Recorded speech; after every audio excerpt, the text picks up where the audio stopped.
야곱아, 내가 부른 이스라엘아, 내게 들으라. 나는 그니 나는 처음이요 또 나는 마지막이라.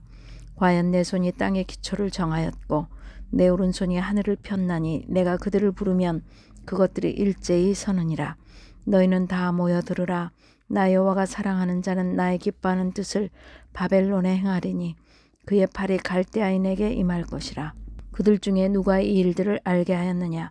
나 곧 내가 말하였고 또 내가 그를 부르며 그를 인도하였나니 그 길이 형통하리라. 너희는 내게 가까이 나와 이것을 들으라. 내가 처음부터 비밀이 말하지 아니하였나니 그것이 있을 때부터 내가 거기에 있었노라 하셨느니라. 이제는 주 여호와께서 나와 그의 영을 보내셨느니라. 너희의 구속자시여 이스라엘의 거룩하신 이이신 여호와께서 이르시되 나는 내게 유익하도록 가르치고 너를 마땅히 행할 길로 인도하는 내 하나님 여호와라. 네가 나의 명령에 주의하였더라면 내 평강이 강과 같았겠고 내 공의가 바다 물결 같았을 것이며 내 자손이 모래 같았겠고 내 몸의 소생이 모래알 같아서 그의 이름이 내 앞에서 끊어지지 아니하였겠고 없어지지 아니하였으리라 하셨느니라. 아멘. 오늘 말씀은요. 이사야 48장 12절로 22절입니다. 야곱아 이스라엘아 내게 들으라. 하나님 우리를 향하여 야곱아 이스라엘아 내게 들으라고 말씀하십니다. 오늘 말씀을 가지고 설교를 준비하다 보니 오래전부터 불렀던 내게 강 같은 평화, 내게 강 같은 평화 넘치네, 내게 바다 같은 사랑, 내게 바다 같은 사랑 넘치네, 내게 샘 솟는 기쁨, 내게 샘 솟는 기쁨 넘치네라는 이 찬양이 오늘 본문의 18절에서 영감을 받아 만들지 않았나 하는 생각을 해보았습니다. 고기를 잡는 어부들은 바다가 허락할 때만 바다로 나간다고 합니다. 자기 기분이나 필요에 따라 나가고 싶을 때 나간다면 그 화를 당할 수도 있습니다. 그래서 늘 일기예보에 귀를 기울입니다. 육지에 사는 우리는 날씨에 별로 관심이 없지만 바다를 항해하는 사람들과 그 영향을 받는 사람들은 굉장히 민감합니다.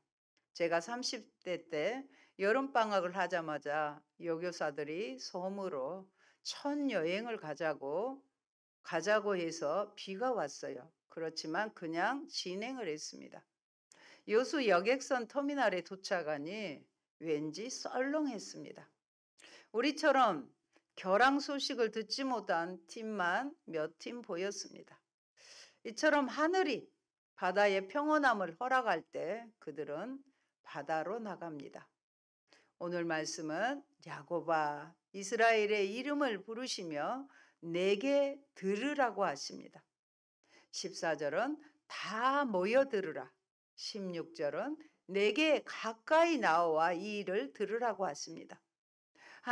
하나님께로 나와 그 음성을 듣도록 간절히 부르시는 하나님을 보여줍니다. 우리도 누군가가 들으라 할 때 들어야 알 수 있고 믿을 수 있게 되고 그 말을 실천하게 됩니다. 가장 먼저 처음과 마지막 스스로 있는 자 역사의 주인이신 하나님께 와서 들으라고 하십니다. 들어야 할 수 있고 믿을 수 있고 순종할 수 있기 때문입니다. 알고 믿어야 따라갈 수 있고 또 형통할 수 있습니다. 하나님께서는 바벨론 포로로 있는 이스라엘에게도 그들이 맨 먼저 할 일이 바로 귀 기울여 들으라는 것이라 하십니다. 왜 그럴까요? 첫째, 들어야 돌아설 수 있습니다. 내게 들으라 말씀하신 하나님은 나는 그니 나는 처음이요 마지막이라 하십니다. 모든 일의 시작이 되시는 하나님 그리고 모든 일의 종결 마지막이 되시는 하나님이십니다. 또한 어제나 오늘이나 영원토록 한결같이 동일하시고 신실하신 하나님 되십니다. 하나님 자신을 이스라엘에게 제시하기 위해 나는 그니 나는 그니라는 특이한 표현을 사용하십니다. 구약 전체에서 이사야에서만 발견할 수 있는 이 표현은 여호와 하나님이야말로 유일한 분이고 이스라엘이 의지할 분이며 한결같이 그곳에 계신 분임을 강력하게 증거하고 있습니다. 하나님 자신을 가리키는 처음과 마지막이라는 이름 역시 모든 일의 시작과 끝, 처음부터 마지막까지 함께 하시고 이끌어 가시는 하나님을 잘 드러냅니다. 하나님께서는 이스라엘의 완악함을 잘 아십니다. 이스라엘 역시 자신들의 완악함을 알아야 하고 깨달아야 합니다. 그리고 처음이요 마지막이신 여호와께로 나아와 그의 말씀에 귀를 기울이는 것입니다. 하나님께서 어떤 분인 줄 알고 하나님께서 이전에 무엇을 말씀하셨으며 이제 앞으로 무엇을 행하실 것인지를 아는 것이 다른 무엇보다도 중요하고 시급한 일입니다. 회개와 행실의 모든 변화는 하나님의 말씀에 귀 기울이는 데서 출발합니다. 하나님께 귀 기울이는 것이야말로 이스라엘의 공의로움의 근본인 것입니다. 이사야 55장 1절의 말씀을 다 같이 보도록 하겠습니다. 오라 너희 모든 목마른 자들아 물로 나아오라 돈 없는 자도 오라 너희는 와서 사 먹되 돈 없이 값 없이 와서 포도주와 젖을 사라. 3절입니다. 너희는 귀를 기울이고 내게로 나와 들으라. 그리하면 너의 영혼이 살리라. 내가 너희를 위하여 영원한 언약을 맺으리니 곧 다윗에게 허락한 확실한 은혜이니라. 너희는 3절에 보면 귀를 기울이고 내게로 나와 들으라. 그리하면 너희의 영혼이 살리라고 하십니다. 이사야 55장 1절로 5절은 사랑하는 어머님이 자녀들, 특히 우리 가정에 들려주신 하나님의 말씀입니다. 그래서 큰 액자에 담아서 거실 벽면을 차지하고 있습니다. 지금도 어머님은 하나님께 나와 듣고 돌아서기를 원하실 것입니다. 14절 15절은 너희는 다 모여 들으라. 나 여호와가 사랑하는 자는 나의 기뻐하는 뜻을 바벨론에 행하리니 그의 팔이 갈대아인에게 임할 것이라. 그들 중에 누가 이 일들을 알게 하였느냐? 나 곧 내가 말하였고 또 내가 그를 부르며 그를 인도하였나니 그 길이 형통하리라. 이렇게 말씀하십니다. 하나님께서는요 고레스를 사용하여 바벨론과 갈대아에게 하나님의 팔이 임하게 하실 것입니다. 고레스는 두렵고도 무서운 이방 왕인 것이 아니라 하나님께서 그 백성 이스라엘을 위해 사용하시는 그의 도구입니다. 그래서 고레스를 일러 사랑하는 자로 부르고 있는데 이것은 하나님께서 그를 사용하시고 그에게 신실하게 행하심을 표현합니다. 이방의 강력한 왕조차도 사용하셔서 이스라엘을 억압하고 사로잡고 있는 바벨론을 치시고 멸망하게 하실 것입니다. 고레스의 형통 역시 전적으로 하나님께서 그를 인도하고 붙드시기 때문입니다. 당시 세상은 세상의 질서가 뒤바뀌는 시기였고 바벨론의 커다란 변화가 일어나려던 시기였습니다. 그럴 때 이 모든 변화의 원천에 하나님의 계획이 있으며 하나님께서 이미 예고하신 것들을 말씀하신 것들을 이루고 계심을 깨닫게 될 것이고 이제 앞으로 하나님이 행하실 새 일을 깨닫게 되어 앞으로 하나님이 행하실 새 일을 신뢰하게 될 것입니다. 여러분 먼저 들어야 한다고 하십니다.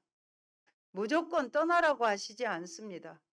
바벨론의 신이 버젓이 숭배되고 있는데 이스라엘을 패망으로 넘긴 여호와께서 말씀하신다고 들을 사람이 몇이나 될까요? 이스라엘 백성들에게 가서 그들을 바로의 손아귀에서 빼내어 나오라는 말을 듣고 모세가 했던 말을 기억하십니까? 사람들이 나더러 누가 보냈느냐고 물으면 뭐라고 대답할까요? 그때 하나님께서 가르쳐 주신 이름이 바로 나다. 나는 스스로 있는 자입니다. 먼저 들어야 하나님이 누구신지 알 수 있습니다. 그분이 처음이요 마지막이요 세상 역사를 주관하시는 분임을 알고 믿어야 바벨론의 우상에서 돌아설 수 있습니다. 하나님께 귀 기울이지 않으면 이스라엘은 변화되는 국제 정세 속에서 어리둥절할 것이고 열강들의 강력함에 압도당하여 두려움과 무지 속에서 또다시 우상들에게 앞니를 묻고 세상의 흐름에 이리저리 휩쓸리게 될 수밖에 없을 것입니다. 한 가지 더 주목할 것은 하나님께 나아가 귀 기울이게 될 때 하나님은 세상 역사를 주관하시는 하나님을 깨닫게 된다는 점입니다. 그러므로 하나님의 음성을 듣는 일은 개인적인 관심사뿐 아니라 민족과 나라의 운명과 살 길을 깨닫게 되는 것이기도 합니다. 믿어야 할 대상을 알아야 담대할 수 있고 뒤를 돌아보지 않을 수 있습니다. 그래서 가까이 나와 들으라고 하신 것입니다. 호통치고 겁주기보다는 설득하고 이해시키려고 하시는 것입니다. 둘째, 들어야 인도함을 받을 수 있습니다. 들어야 따라올 수 있습니다. 그럴 때 구속자요 하나님의 거룩하신 분이며 자기 백성의 유익을 위해서 그들의 삶을 인도하시는 분임을 믿을 수 있습니다. 바벨론에서 일군 재산을 다 놔두고 아무것도 보장받지 못할 본토 가나안으로 들어갈 수 있는 것도 들음을 통해 믿음을 가질 때 가능합니다. 가는 길에 사막이나 대적을 만날까 봐 걱정이 되고 바벨론에서 젖어 있던 패배의식이 포로였잖아요. 뒷덜미를 잡을지라도 40년을 광야에서 이스라엘을 인도하셨던 하나님에 대한 말씀을 듣고 나면 모든 걸 뒤로 하고 떠날 수 있을 것입니다. 그분이 하신 구원과 또 장차 새롭게 여길 미래를 담대하게 전할 수 있을 것입니다. 당시 페르시아 고레스는 바죽지세로 진격하여 고대 중동의 전 지역을 석권해 가고 있었습니다.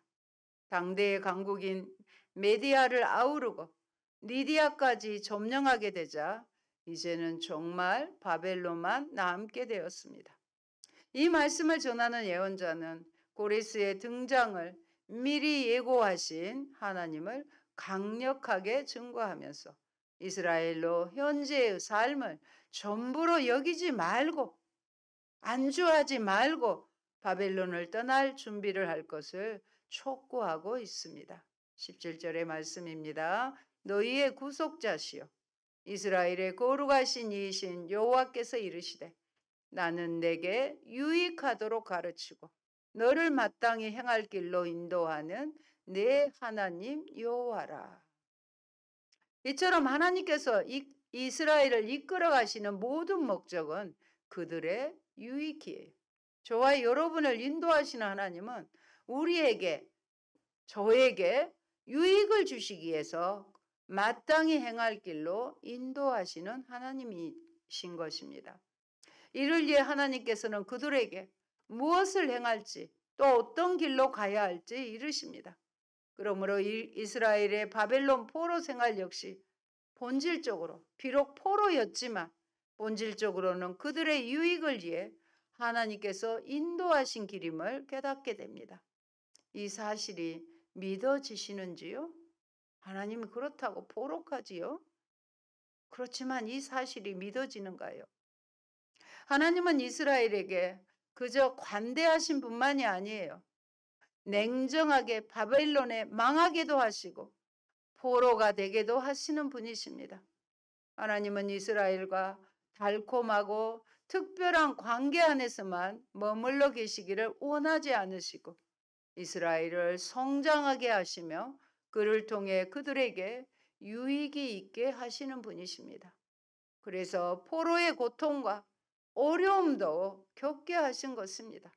그럴 때 아버지의 마음, 하나님의 마음이 오죽하겠습니까?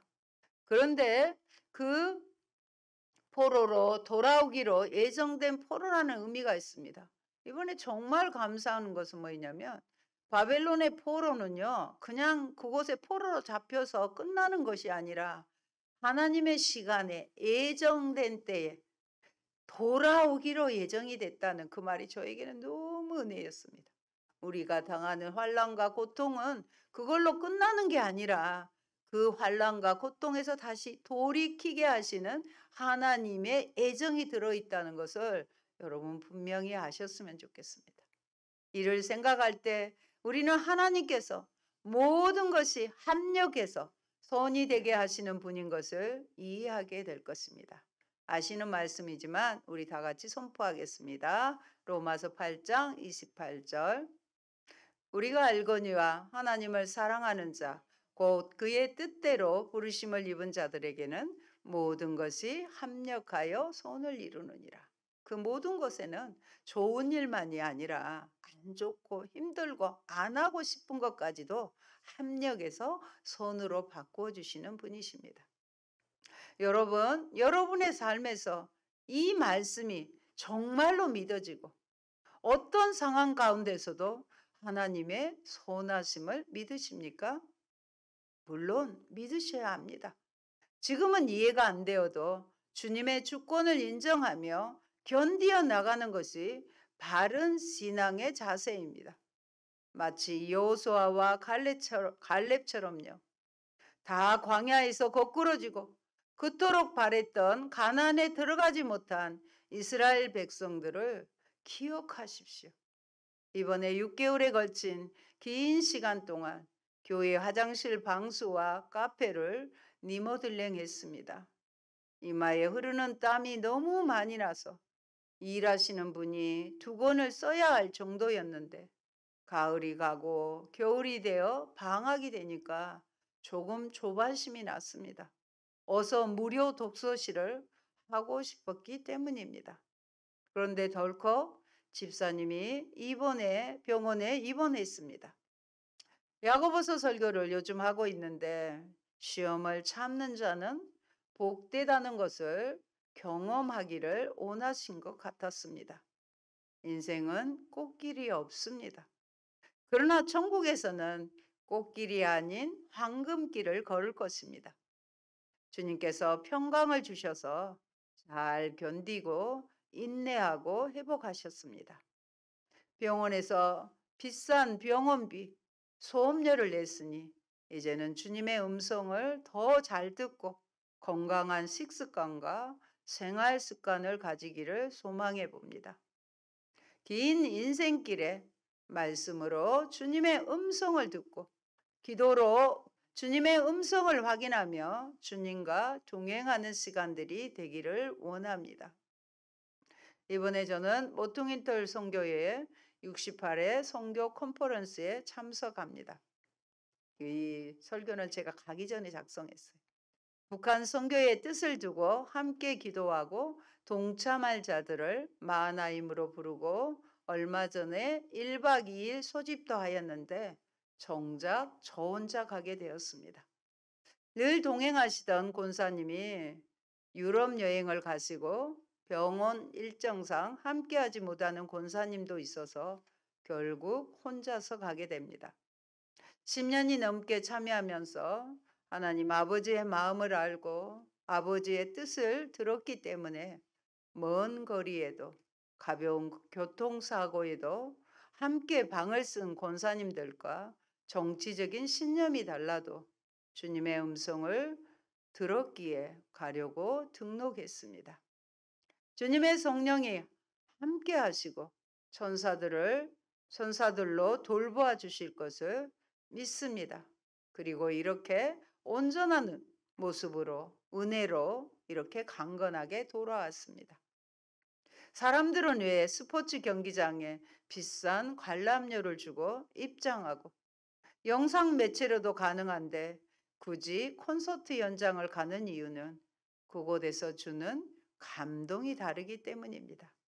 그래서 그 감동대로 순종하다가 어려움이 올지라도 다시 그 음성으로 일어설 수가 있기 때문입니다.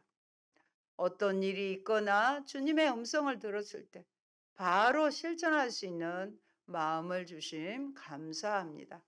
머뭇거리다 기회를 놓치기 때문입니다. 셋째, 들어야 평강과 공의가 있습니다.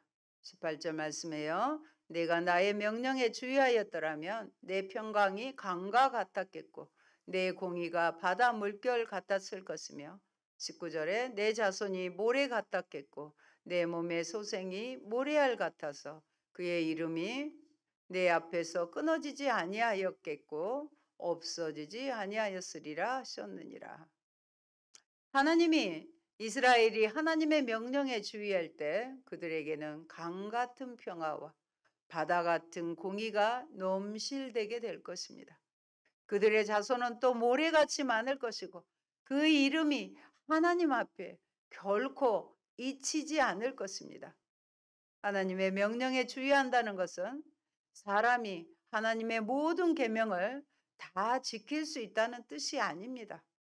이 말씀은 하나님께 마음을 열고 하나님께 귀 기울이고 하나님의 뜻을 묻는 자의 삶을 가리킬 것입니다. 이스라엘을 사랑하시고 긍휼히 여기시는 하나님의 명령에 주의하는 것이야말로 참된 평화로운 삶이고 하나님께 마음을 열고 그 명령에 마음을 같이 하는 것이야말로 진정한 공의의 내용이기 때문입니다. 20절로 21절은 하나님을 신뢰하며 바벨론을 떠나라고 하십니다. 하나님께서 줄기차게 설득하신 것은 바벨론을 떠나라입니다. 오늘로 말하면 세상 것들로 떠나라는 권면입니다. 이스라엘은 바벨론의 위세와 위력 앞에 패배하여 이곳까지 끌려온 이들입니다. 그러나 하나님께서는 그의 예언자들을 통해 하나님께서 얼마나 강한지 우상들은 아무것도 하지 못하고 하나님께서는 하늘과 땅 전체를 만들고 조성하며 펼치신 분이심을 말씀하셨습니다.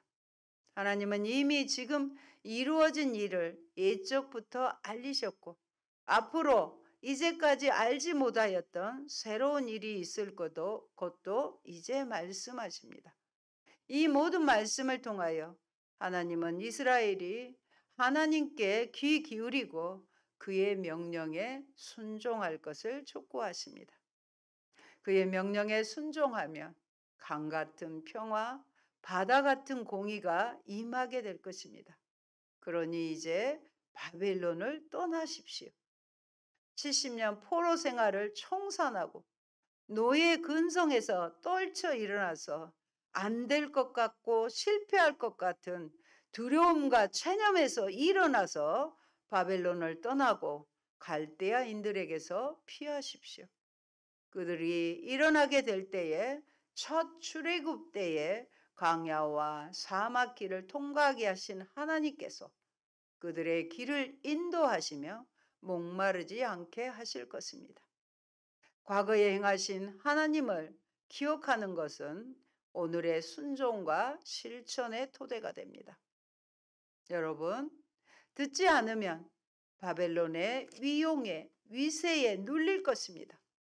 급변하는 국제 정세 속에서 표류할 것입니다. 들어야 하나님 편에 설 수 있습니다. 하나님께 미래를 맡길 수 있습니다. 그때 강 같은 평화가 임하고 바다 같은 공의가 임할 것입니다. 그렇지 않으면 불의하더라도 안정된 것을 추구할지 모릅니다. 그래서 하나님을 의지하지 않는 악인들은 결코 평안할 수 없습니다. 항상 누구 편에 서야 할지 고민할 것입니다. 옳고 그름보다는 무엇이 자신에게 이득이 될지 고민할 것입니다. 우리 유익을 위해 인도하시는 하나님의 손길을 거부한 이는 아무것도 얻지 못하고 누리지 못할 것입니다. 악인에게는 평강이 없습니다. 18절에서 평강은 하나님의 명령에 순종하는 이들에게 임하는 결과입니다. 22절의 아기는요, 하나님께서 이르시는 말씀에 오늘 말씀에 반대로 귀 기울이지 않고 주의하지 않는 이들이라고 볼 수 있습니다. 언제나 그렇듯이 악은 단순히 성품의 문제가 아니라 하나님의 말씀에 대한 믿음과 신뢰의 결여에 대한 문제입니다. 믿음과 신뢰가 부족한 것에 관한 문제라는 것입니다. 하나님을 신뢰하지 않는 이들에게는 무엇이 없다? 평강이 없는 것입니다. 사랑하는 성도 여러분, 우리는 조아려 듣고 있습니까? 멀찍이서 듣는 것이 아니라 가까이 나와 귀 기울여 듣고 있습니까? 내가 바라는 하나님이 아니라 스스로 있는 자, 역사의 주인이신 그분을 만나고 있습니까? 그때 강 같은 평강, 바다 물결 같은 공의와 형통이 임할 것입니다. 아멘. 좋으신 하나님 감사합니다. 포로로 붙잡혀 있는 이스라엘에게 그 패배의식, 포로의식을 떨쳐버리고 이제는 하나님의 음성에 귀 기울여 바벨론을 떠나라고 말씀합니다. 하나님 아버지, 우리의 삶 가운데서도 늘 주의 음성에 귀 기울일 수 있는 저희가 되게 하여 주옵소서. 말씀이신 하나님이 말씀을 통해 오늘 하루하루를 살아갈 때 말씀의 음성을 듣고 인도함을 받고 그 말씀대로 기도하여 하나님 뜻대로 살아드리는 저희가 되게 하여 주옵소서. 머뭇거리지 않게 하여 주시옵소서. 핑계하지 않게 도와주시옵소서. 우리가 당하는 포로와 같이 힘들고 어려운 상황도 예정되었다고 말씀하시니 감사합니다. 하나님의 때인 카이로스 때에 포로된 것처럼 어렵고 힘든 상황도 주님께서 다시 회복하여 돌아올 수 있는 믿음과 소망을 주셔서 감사합니다. 하나님은 우리의 유익을 위하여 합력하여 선을 이루어 주심을 굳건히 믿고 어떤 상황 가운데서도 주의 음성 즐겨 듣는 저희가 되게 하옵소서. 예수님 이름으로 기도합니다. 아멘.